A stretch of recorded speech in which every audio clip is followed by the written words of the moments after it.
Hey guys, welcome back.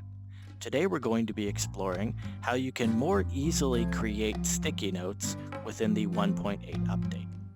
So previously, you could make sticky notes by using your notes section, and then any notes that you've created using the web app on the Engage website, you can go to sticky note, choose a color, and create a new sticky note. And of course you can move it around, grow it, shrink it, twist it, just like any IFX.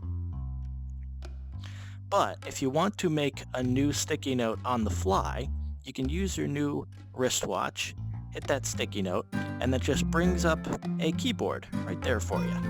And you can choose your color. I'll go with gray, and I'll just say, howdy. Just like that. Then I hit enter, and it makes that sticky note right there for you. So I can take that, I can put it right there. Easy.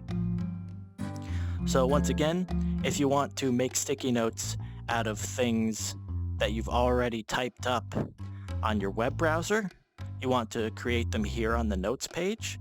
But if you're already in VR and you want to just jot something down and make a sticky note on the fly, you can use this new tool. Super easy. All right, that's all from me. I'll see you guys next time.